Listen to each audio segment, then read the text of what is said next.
ॐ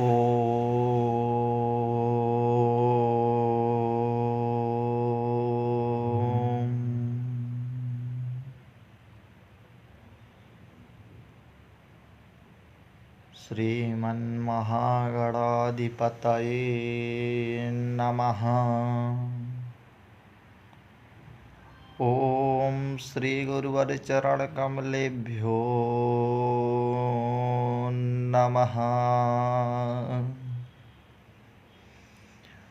तव तत्त्वं न जानामि कीदृशोऽसि महेश्वरा, यादृशोऽसि महादेव तादृशाय नमो नमः। नमोऽस्तु रामाय सलक्ष्मणाय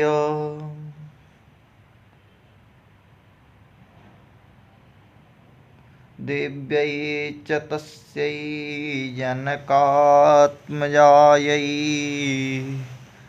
नमोऽस्तु रुद्रेन्द्रयमानिलेभ्यो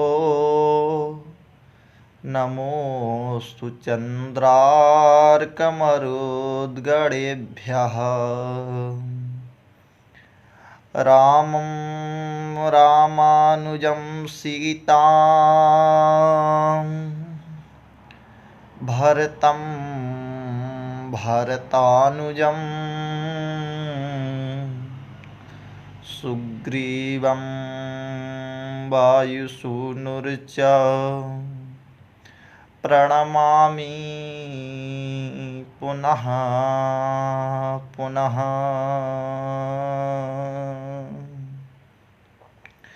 भक्त भगवंत संत गुरु चतुर्नाम बपु एक, इनके पद वंदन किए नासे विघ्न अनेक।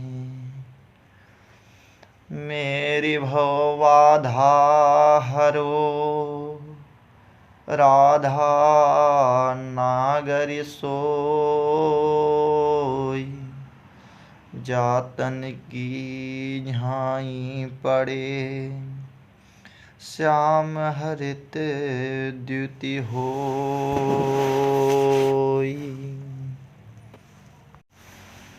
जब तक सूरज में प्रकाश है, अरु सागर में पानी, बाबा तेरी अमर रहेगी पावन राम कहानी।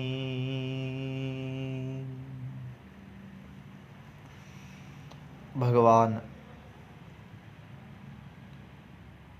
कर तुम अकर तुम अन्यथा कर तुम, सर्व समर्थ भक्त वांछा कल्पतरु, प्रणतपाल दीनानाथ, अयोध्या पति दशरथ नंदन, कौसल्या आनंद वर्धन, भक्त और चंदन, श्री परिकर सहित राघवेंद्र सरकार के युगल चरणारविंदों में कोटिशाह प्रणाम निवेदित करते हुए मानस मार्तंड श्री रामचरितमानस के आद्य वक्ता करुणा निधान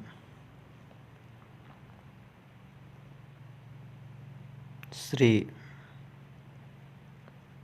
माँ पार्वती सहित विश्वनाथ जी के चरणों में प्रणाम निवेदित करते हुए कली पावनावतार सरस्वती के वरद पुत्र, भक्तिकालीन रामाश्रय भक्ति धारा के सर्वश्रेष्ठ कवि, कवि कुल शिरोमणि, भक्त शिरोमणि,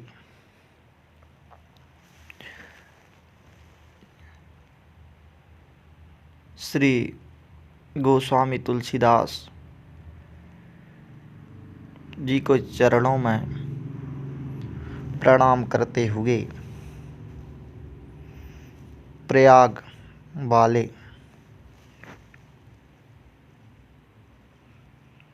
दास के ऊपर महती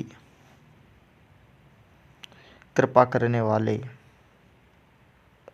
शिव स्वरूप सद्गुरु महाराज के चरणों में कोटिशः बारंबार प्रणाम निवेदित करते हुए समुपस्थित संतों, ब्राह्मणों का वंदन करते हुए पार्श्व भाग में विराजित सीता अनुसुईया गार्गी के चरणारविंदों का अनुसरण करने वाली भक्तिमयी,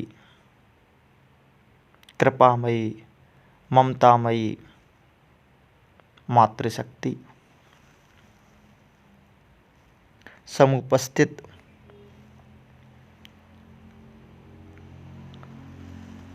भगवान श्री हरि की मंगलमयी कथा को श्रवण करने आए लालायित रसिकों, भारत के भावी नागरिक, कर्णधार, होनहार बालकों, भगवान श्री राम की जो मंजुल मंगलमयी कथा है, वह कथा हमारे जीवन में समस्त दुखों की निवृत्ति का सरल, सहज उपाय है। आज यह कहते हुए बड़ा हर्ष आनंद अनुभव हो रहा है कि इस कोलाहल भरी जिंदगी में पालक वर्ग जो मोबाइल इत्यादि उपकरणों में ही अपने को व्यस्त रखते हैं, उनकी इस समय यहाँ पर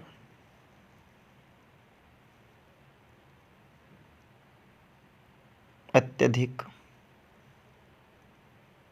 प्राप्ति दिखना बड़ा हर्ष का विषय है। गोस्वामी तुलसीदास जी महाराज ने अपने पावन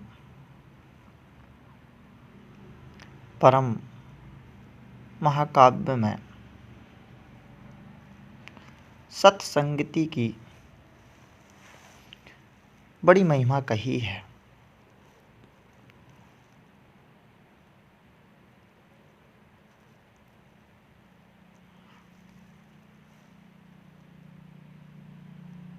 कई प्रसंगों में इस बात को समझाया है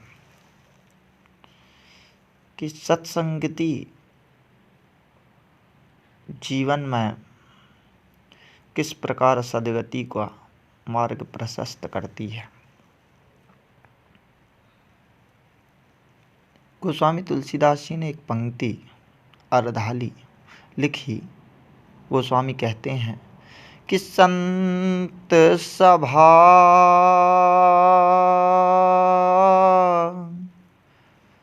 चहुदिसि अवराई,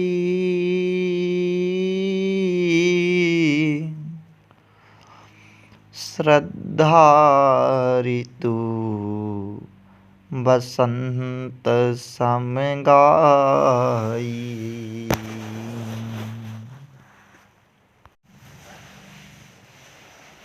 कि संत सभा चहुदिसि अवराई, श्रद्धा ऋतु बसंत सम गाई। संत सभा को गोस्वामी तुलसीदास ने आम का बगीचा कहा कि संत सभा चहुदिसि अवराई।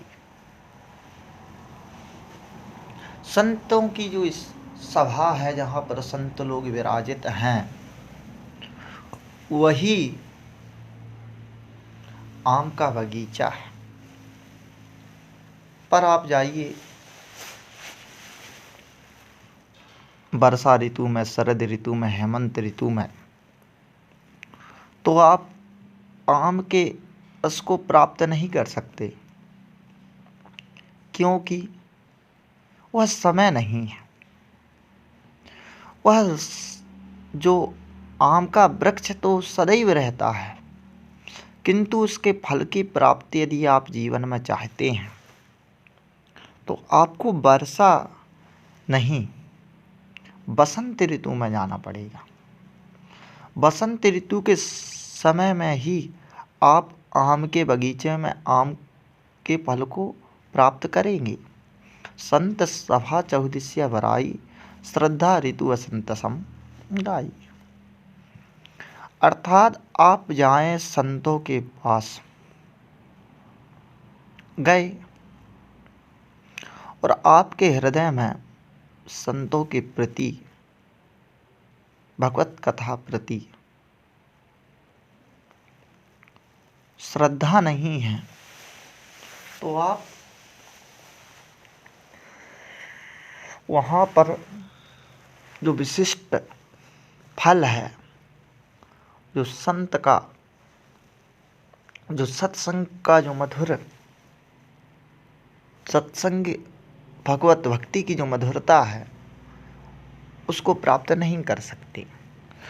अर्थात संत के पास जाने मात्र से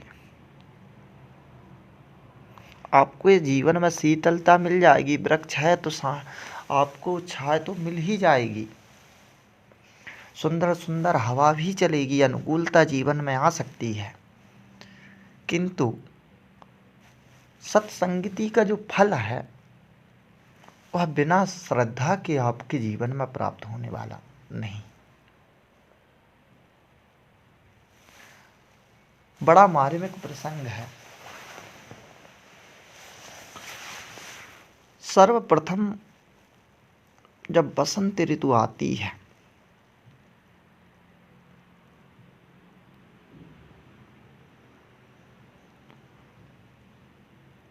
तो वृक्ष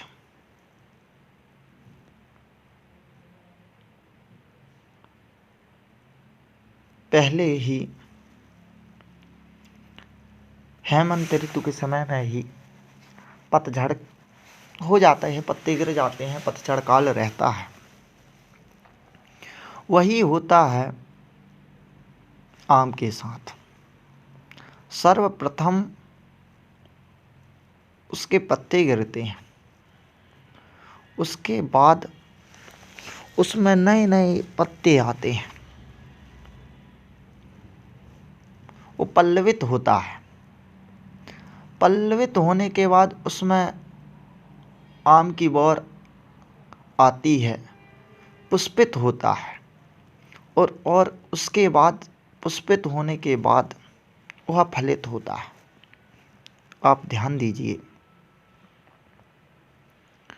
कभी भी कौवा जो है आम के फल को नहीं खाता है, क्योंकि आम की जब अवराई आती है, आम की जो वौर आती है, उसी समय आम के पकने के समय ही कौवा बीमार हो जाता है।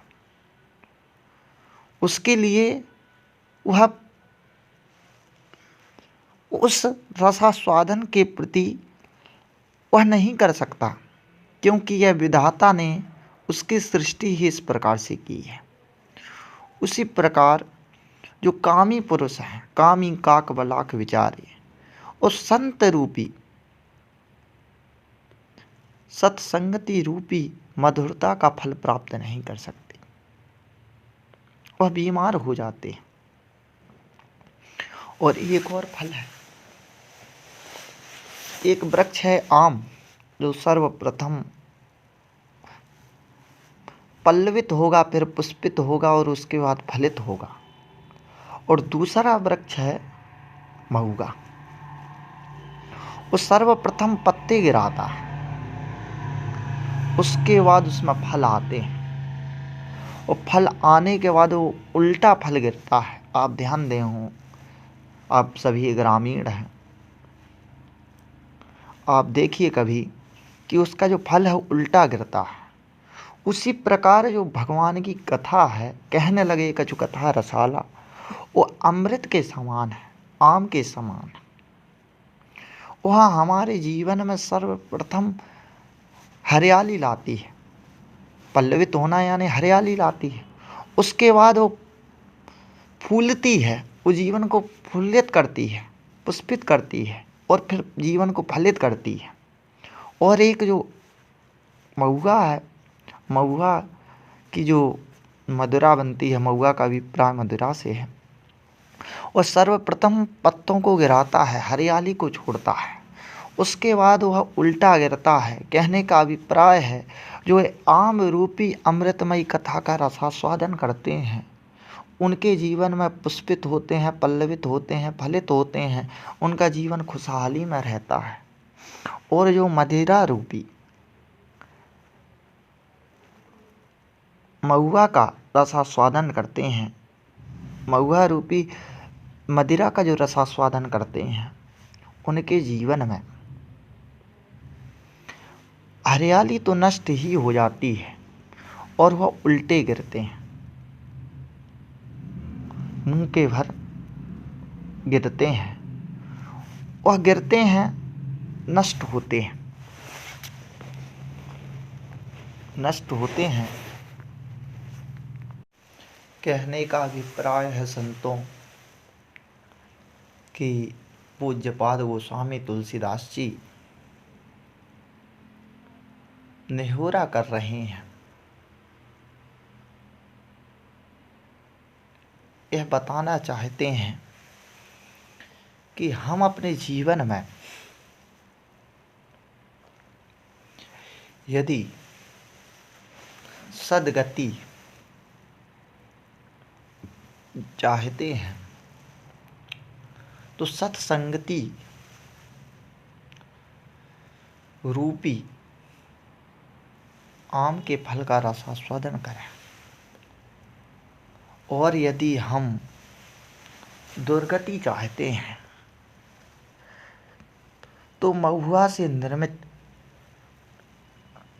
विष रूपी मदिरा का रसास्वादन करें। व्यक्ति बुद्धिमान है, उसमें विवेक बुद्धि है, वह अपने मनोमस्तिष्क से इस बात को समझ ले कि वह किस मार्ग पर चलना चाहता है। एक महुए का मार्ग है, मदिरी का मार्ग है, जो जीवन को दुर्गति की ओर, नरक की ओर ले जा रहा है। आज का समाज किस तरह अपने कर्तव्यों से च्युत हो रहा है, अलग हो रहा है, वह किसी भी कर्म को, सत्कर्म को करने में असमर्थ है, तो उसका कारण यही है कि वह सत्संगति रूपी अमृतमयी आम के रस से अलग है। और यह अमृतमयी कथा का रसास्वादन वही कर सकता है जो श्रद्धा काल में आया हो, श्रद्धा हृदय में, भगवान की भक्ति को हृदय में लेकर आया है, वही इस अमृतमयी कथा को प्राप्त कर सकता है। और अन्य लोग इसको प्राप्त नहीं कर सकते। यह जो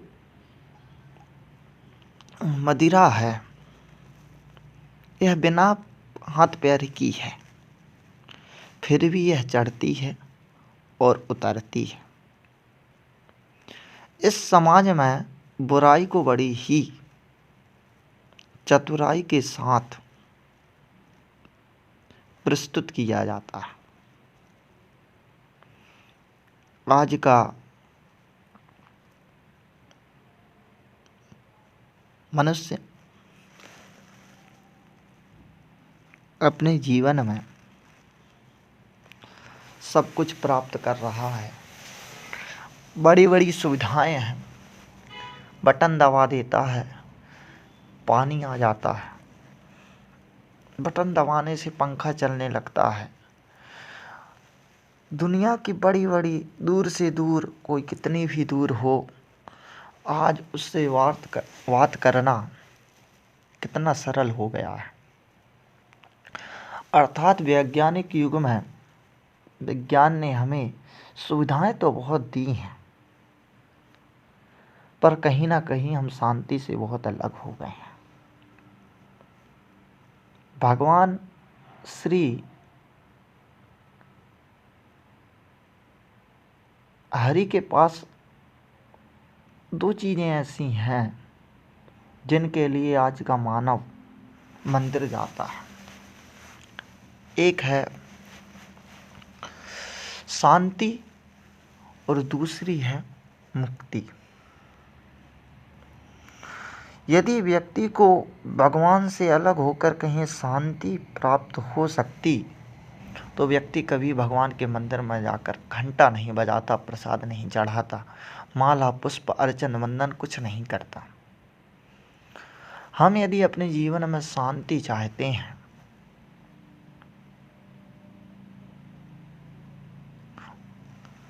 तो भगवत भक्ति, भगवत शरणागति ही उसका मार्ग है।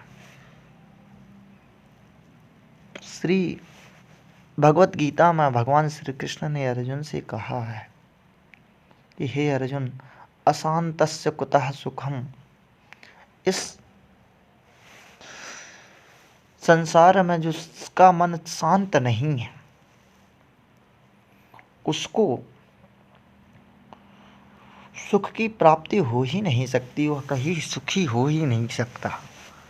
और यह भगवान की जो सत्संगति है, भगवान के सत्संगति, जो संत लोग बैठेंगे तो भगवान की कथा ही कहेंगे, तो ये जो भगवान की कथा रूपी अमृत है, यह हमारी आत्मा को शांति प्राप्त करता है। शांति की प्राप्ति होती है, इसलिए व्यक्ति को कथा में आते ही या कथा में बैठते ही या कथा में कुछ देर बाद उन्हें नींद आने लगती है। व्यक्ति के जीवन में नींद तभी आ सकती है जब वो सुखी हो, अर्थात हमारी आत्मा को सुख भगवान की मंजुल मंगलमयी कथा में ही मिलता है। इसलिए हम सृष्टि को देखें समझें, पर अपने जीवन को संयम से अलग ना करें।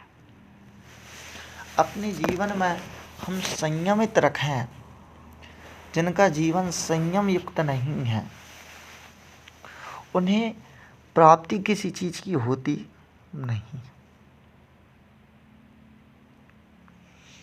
अब कहा गोस्वामी तुलसीदास ने पंक्ति लिखी कि श्रद्धा ऋतु वसंत समंगाई, संत सवा चहुदिसी अवराई, श्रद्धा ऋतु वसंत समगाई। संत की सभा है, वहां पर संत हैं। तो कोई संत की सभा में 3 प्रकार की शीतल मंद सुगंध पवन में रही है, जो हमें आदि भौतिक सुख प्रदान कर रही है।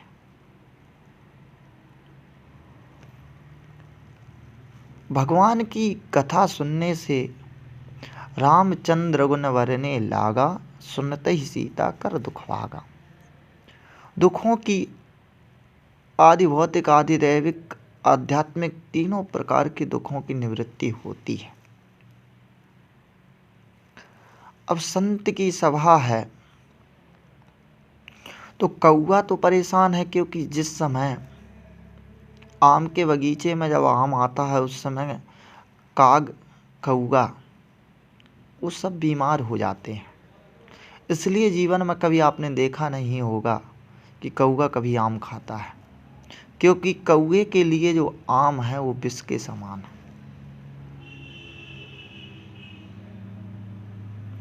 इसका अभिप्राय कहने का आशय ये है कि जो कामी व्यक्ति है, कामी काक बलाक विचारे, वह भगवान की कथा से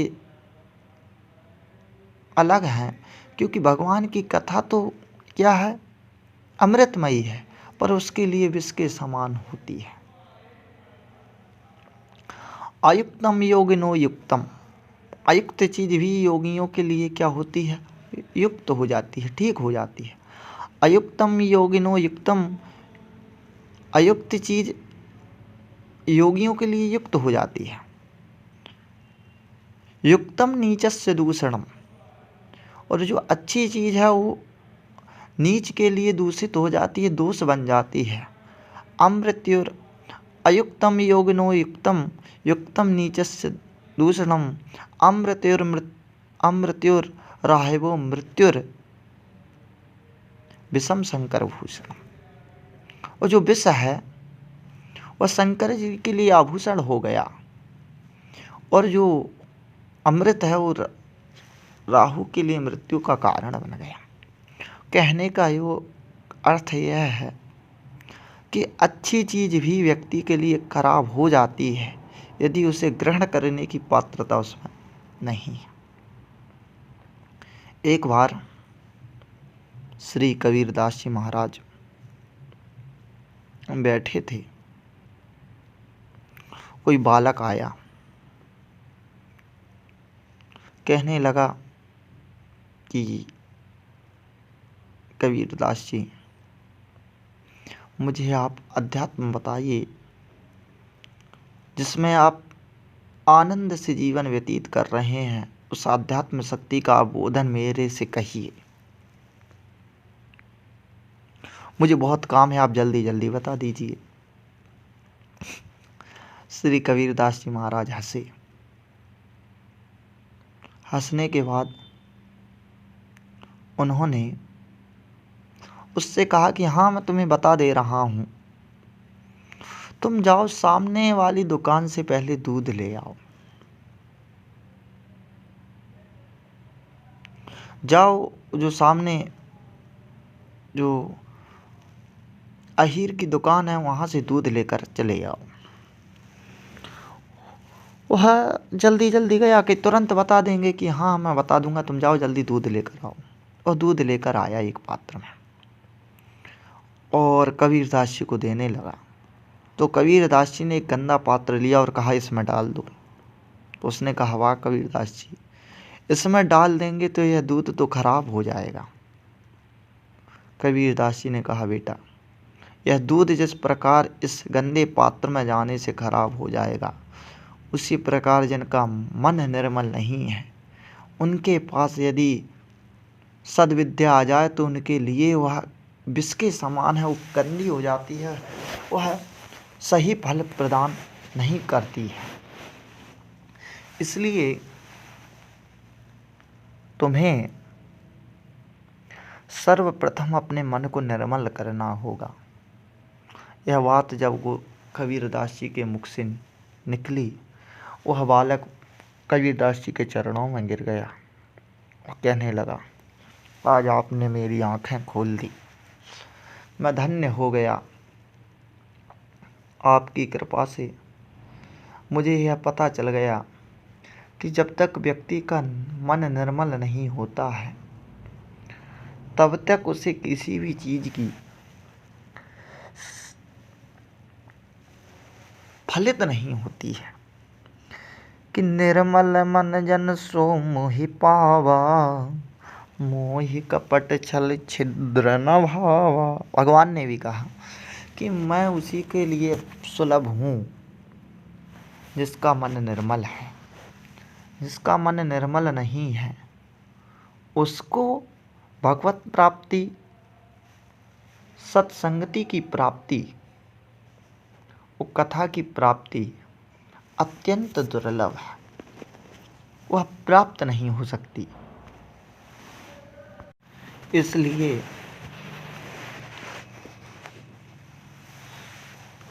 हमें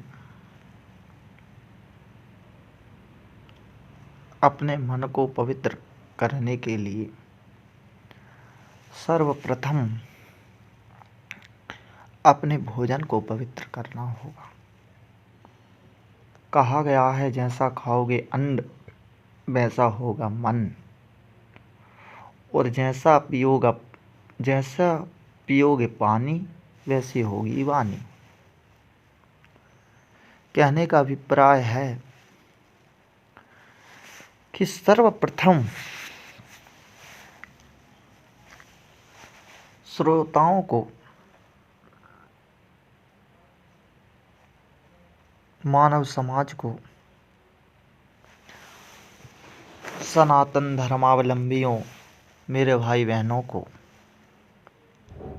अपने भोजन में शुद्धि करनी पड़ेगी।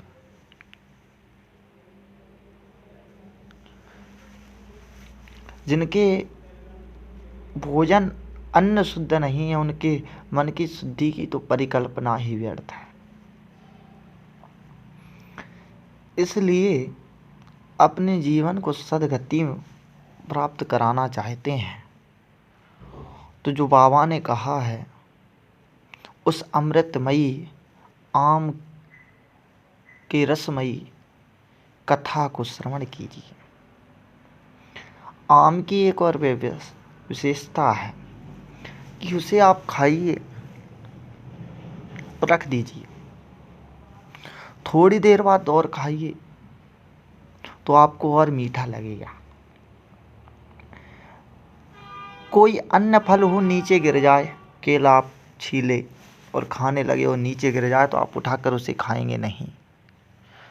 यह सौभाग्य तो केवल आम को प्राप्त है कि उसे व्यक्ति उठाने के बाद आराम से पहुंचता है और छिप कर के कोई देख ना ले और पुनः उसके रस का आस्वादन करने लगता है। उसी प्रकार यह भगवान की अमृतमयी मंजुलमयी कथा है, जिसका जितना रसास्वादन किया जाए उतना ही कम है। उत्तरकांड में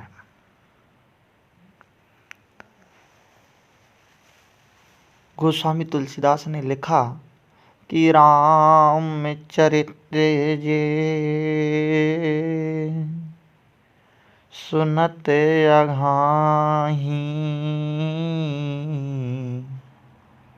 रस विशेष जाना तिन्ह नाही।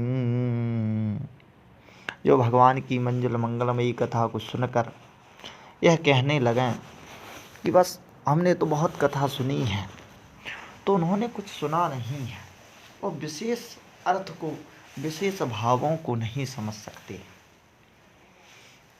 उसी प्रकार है भगवान की जो मंजुलमयी, मंगलमयी, अमृतमयी, आम्रमयी कथा है, वह नित्य नवीन है और विशेष रस से युक्त है। उसका रसास्वादन करना चाहिए। और इस मानस महाकाव्य में 5 चरित्रों का पंचामृत है। श्री शिव चरित्र, रामचरित्र, भरत चरित्र, हनुमत चरित्र और भुसुंडी चरित्र। यह 5 चरित्र हैं। अन्य कोई इस रामचरितमानस में अन्य किसी चरित्र का वर्णन नहीं है। उसी प्रकार इन 5 चरित्र जो दूध, दही, घृत, मधु, शर्करा के रूप में है, पंचामृत के रूप में है, उनके रसास्वादन करने से हमारे अंदर के जो विकार रूपी विष हैं वो नष्ट हो जाते हैं।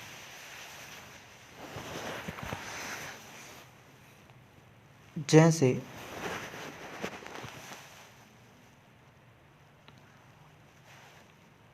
श्रीमद्भागवत महापुराण में कथा आती है कि शरद पूर्णिमा की रात्रि को, अर्ध रात्रि में, वह भगवान श्री कृष्ण जी महाराज ने बंसी बजाई और अर्धरात्रि में पूरी जो गोपियां थीं वो यमुना तट पर आ गईं। आज के समय में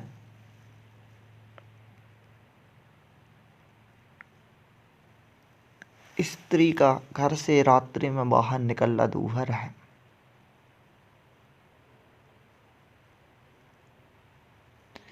मनुष्य के रूप में भेड़िया है जो खाने के लिए लालायित है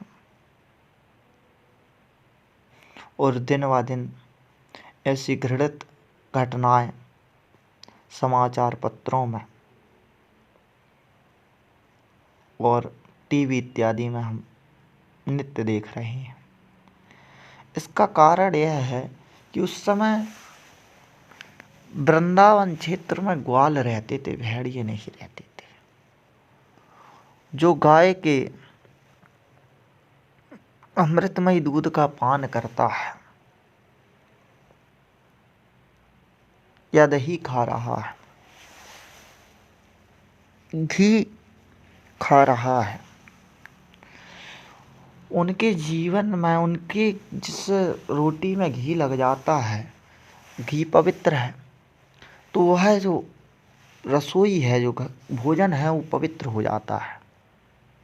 कहने का अभिप्राय है कि वो पवित्र भोजन किया करते थे, इसलिए उनके मन पवित्र थे। क्योंकि जो गौ माता है, उनके जो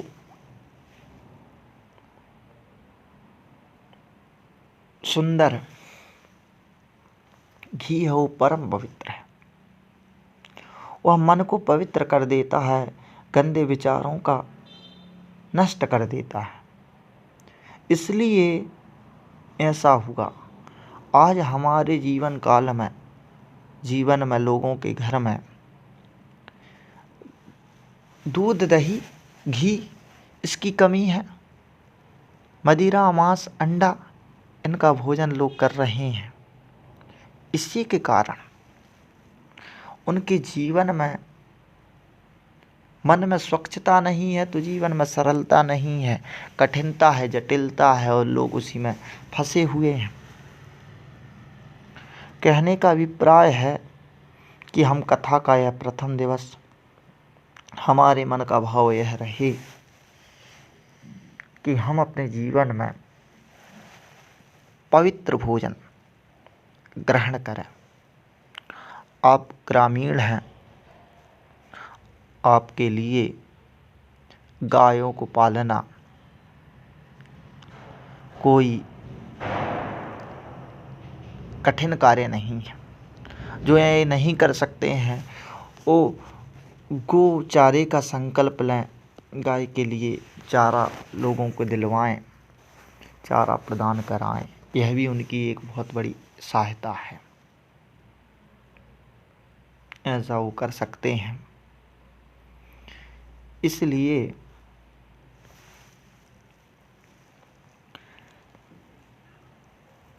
संत सभा चहुदिसी अवराई, श्रद्धा ऋतु संत समगाई। जो कहते हैं कि आजकल यह प्रचलन में आ रहा है, सुनने में आ रहा है कि लोग अंडा को शाकाहारी बताने की उसमें हैं। एक वैज्ञानिक ने अमेरिका में रिसर्च की है। उसने यह बताया कि जो अंडा है खाने से उससे कामुकता और क्रोध, लड़ने के व्यवहार में वृद्धि होती है, फाफस बन जाता है। इसलिए जो हमें प्रचार प्रसार के द्वारा जो घृणित भावों को परोसा जा रहा है उससे हम बचें और सत्संगति करें, क्योंकि सत्संगति ही परम गति और परम सुख की प्राप्ति का सरल उपाय है। मन की शुद्धि जप तप यज्ञ योग यम नियम संयम से उतनी अधिक नहीं होती है जितनी भगवान श्री राम की मंजुल मंगलमयी दिव्य भव्य नव्य परम पावनमयी